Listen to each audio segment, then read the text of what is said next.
Good morning. And the show today, Allowed to Talk. We're allowed to talk about most anything. There's some things I don't want to talk about, but I want to talk about how loud over jets can get. The military that's down the road here near Montgomery, Alabama. I think it's an Air Force base. Did you hear that loud jet? Let's talk about changing our minds, and then my book too, reading my book. My book is called Marriage, Mindfunk, and Mindfulness. I wrote it about 3 years ago, 3 years ago. And if you would like to read it, the book, it is on Amazon. And my pen name is Kay Dean. So, Marriage, Mindfunk, and Mindfulness.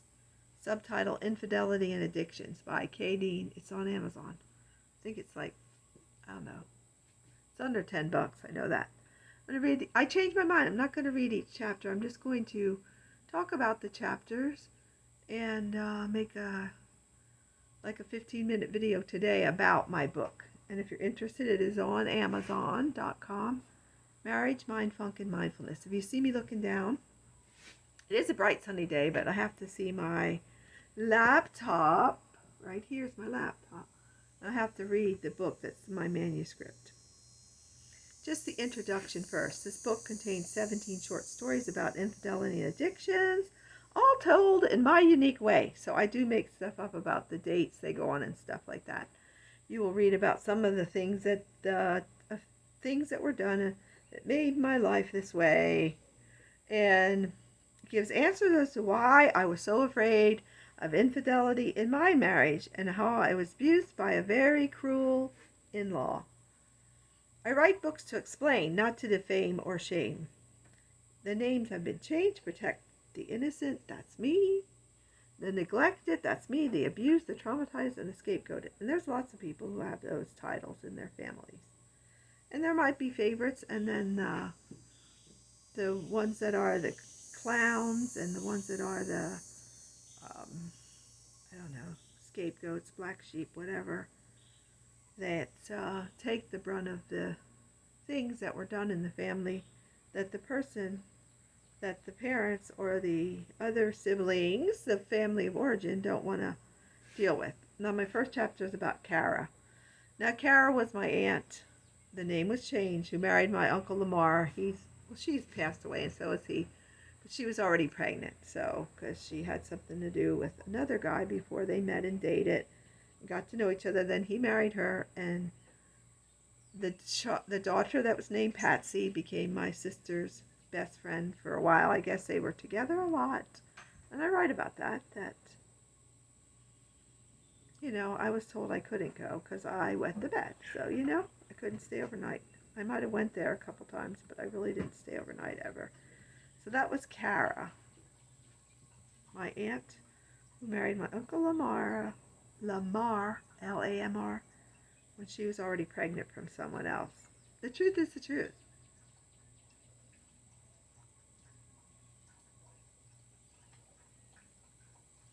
So the book is fiction, but it's based on true stories. The second chapter 2, is Richard, which is my uncle who had 2 kids with his first wife. Actually 4. 1, 2, 3, 4. Yeah. And then he had an affair and had a son named Joey that they didn't even know about till they were older. I hear all this stuff through the grapevine of my grandparents talking to my mom, and then my mom would start speaking in Dutch way too late and say Dutch words, the German, whatever, Dutch dialect from Pennsylvania, y'all. So I live in Alabama now. I was born and raised in Pennsylvania. So my Uncle Richard, which the name was changed, had an affair. His wife left him before that, I guess, or after that. I'm sure after that, because this kid was, I don't know how old, but his name was Joey, I know that. And I wrote a paragraph which is just based on that, but it's fiction because I made up when they met and when they dated and stuff. My 4 cousins had a divorce in their family. Charlene was my oldest brother's wife, and the name has been changed. Or I'll keep this short. The four moved home when I was 7 in a 2-bedroom house. My mom put her grandchildren over me when I was 7 years old. Actually, when I was 1, when his wedding was, and he was expecting his first kid, which would be my mom's first grandkid, I was shoved aside then already. And Charlene died by involuntary manslaughter.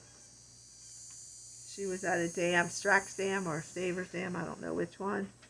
I don't know which one I say in this book, in this chapter about Charlene.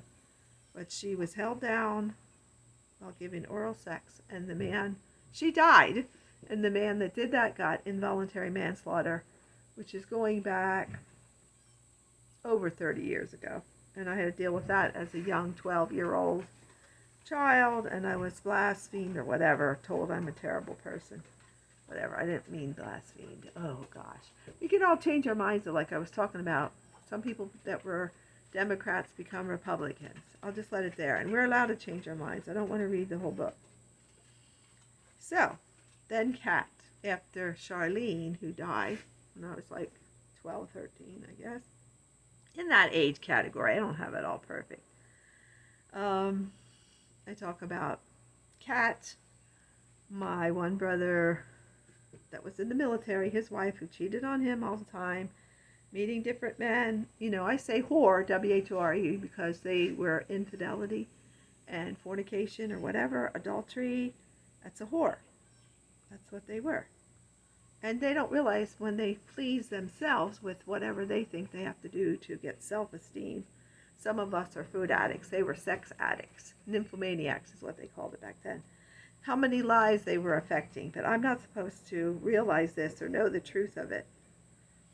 So Kat ended up, my brother leaving her when her daughter, their daughter together, was about 3 years old, something like that. And then that affected me as a young teenager.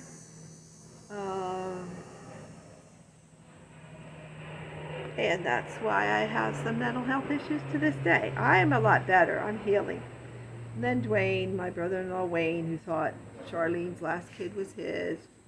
And he drank all the time and was drunk a lot and came home and threw his kids against the wall. And I had to babysit for them. My mom said I had to. It's very close to his wife. And that's how it goes, My oldest sister. Oh yeah, and that also happened. I stayed with them in Connecticut, and he came all drunk and was trying to slobber all over my face by kissing me. And he lied and said he was kissing me goodnight like he kisses his own daughter. Bullshit. Okay, he's dead too. So just let it go. Heaven's coming. I understand that, but I'm just saying. No wonder I'm effed up in the head. And all this stuff I'm telling you, I told to my in-law that I thought loved me more than my own sisters. And then Jan's my sister, who at age 15 started dating my older sister's husband. And at age 16, I caught them in the bathroom. And they were not just kissing lightly. They were necking. And and I go out and I'm the one that is told I'm bad because I put scripture on her headboard about, stuff that's wrong. Fornication's wrong. Dating your own sister's brother. I know she was only 16, so he's the one that was committing a crime at age 25, whatever he was. He was 2 years younger than my sister, my older sister.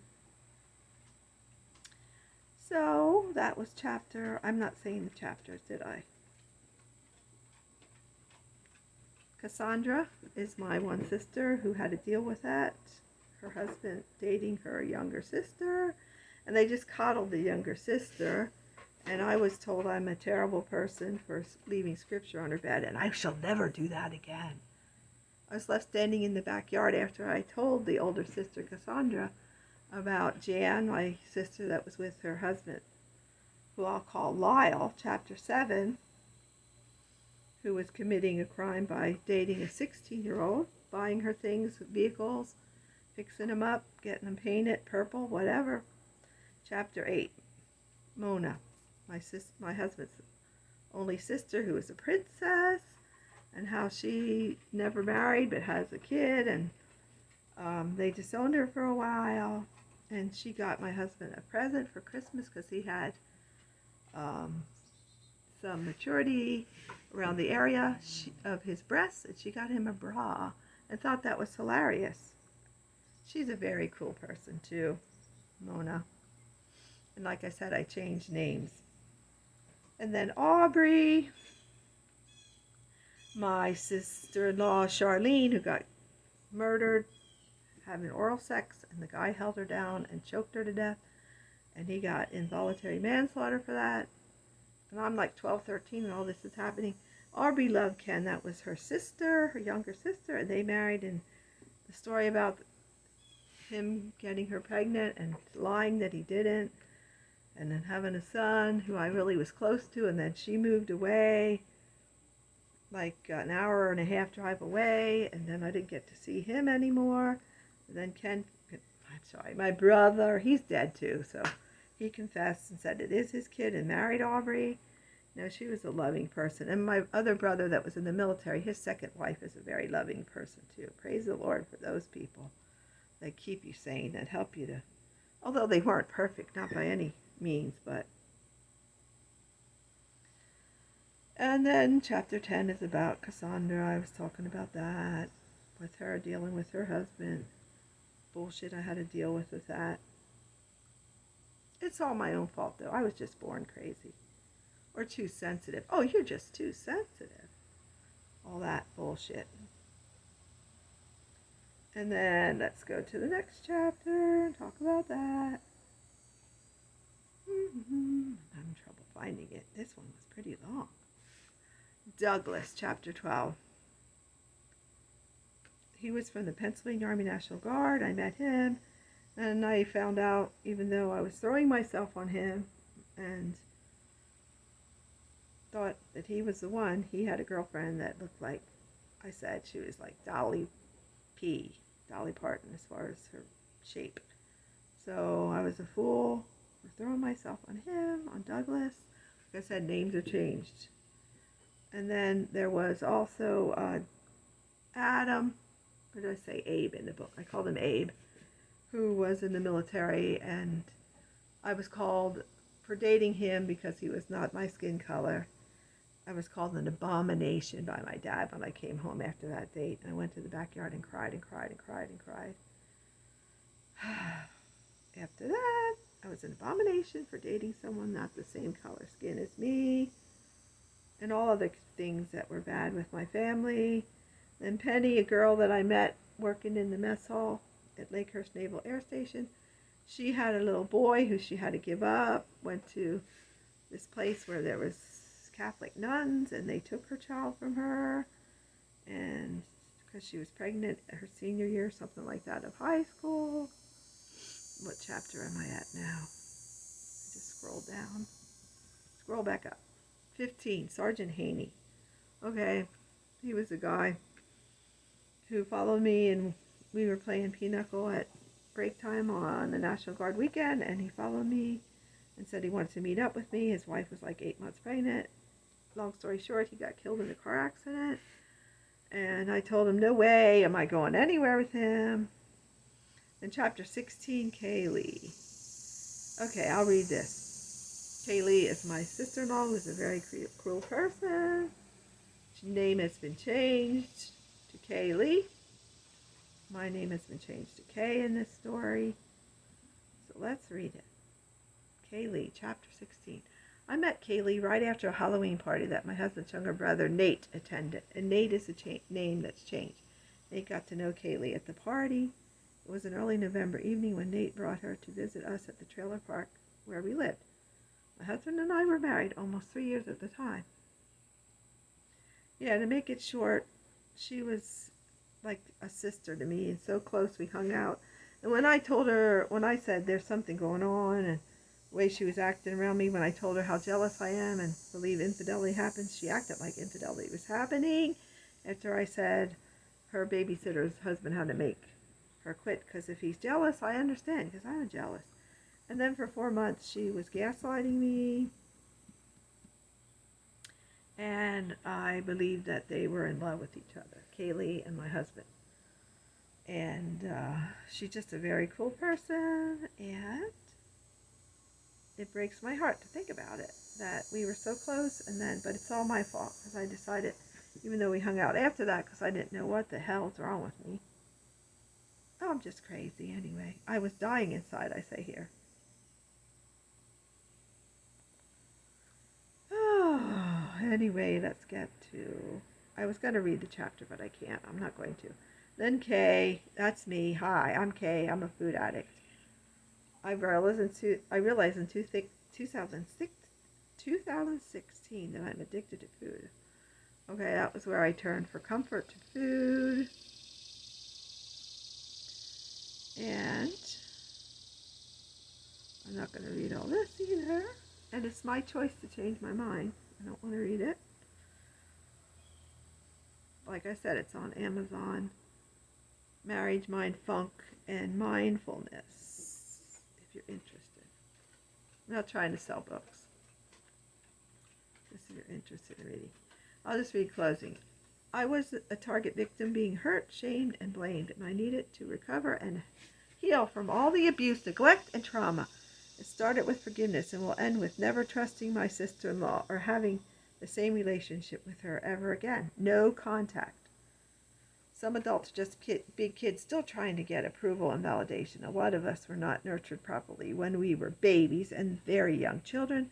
Some of our parents were not nurturing, and our self-worth issues have continued into the next generation. Actions speak louder than words, but words can destroy. Words that are cruel and tear down instead of build up. Words repeated to young children over and over again doesn't make them hate their parents or guardians. It causes them to hate themselves and believe they are worthless. They search for approval and validation into adulthood. As adults, we have to be the person that we should have been for us when we were very young. So I'm going to be that person. I will be that person for myself. No one else can be. I will love myself along with knowing that I can say no to others and still know I am doing okay. Some people won't like me, what I say or what I do, including some of my siblings. The good news is that it doesn't matter. Let them say and do whatever they want. I know the truth. And if you know the truth, you know the truth. So, the easy answer for my siblings was that I made up things about what was said and done by Kaylee. I know the truth and how Kaylee will lie because she can't handle people knowing how fragile and vulnerable she is. I should pity Kaylee, really, but no contact will remain, always and forever. Her manipulation will never stop, so I stay as far away from her as possible. The other remaining fact is that my siblings that don't believe I was abused, neglected, or traumatized as a kid will live the rest of their lives with that lie. They refuse to believe the truth. It's sad, really. Okay. A child should not be told to be seen and not heard. A child should be allowed to have some boundaries. A child is not the parents' and older siblings' property to use and abuse for their benefits. Adults are just grown-up children that just might still need to nurture their inner child. My sister Jeannie died on August 31st, 2020, and she supported me through my healing. I am blessed that she cared and shared in my sorrow and hurt. The uncaring, oblivious siblings of mine continue to believe that all of the 10 siblings were raised exactly the same. They believe they have low self-esteem but have coped and done well. Therefore, I should get over it and just be like them. Conform or else. I don't conform to their wishes any longer and never will again. One of my siblings has always said she forgets. Now her forgetfulness has gotten to the point of dementia. So my oldest sister has dementia now, has Alzheimer's now. Family love isn't always from your flesh and blood. Family can be someone you meet down the road. You are traveling. Life is like a vapor. Life is like a vapor and vanity. Here for a short time and then poof, over. It's gone. So get a life and live, laugh, and love.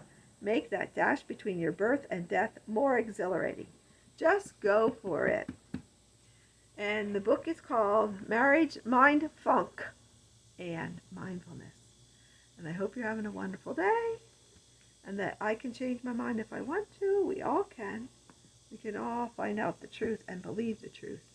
Jesus is the way. Jesus is the way, truth, and the life. No one comes unto God but through him. And I hope that you love Jesus, that you're having a wonderful day, and that you just keep dancing.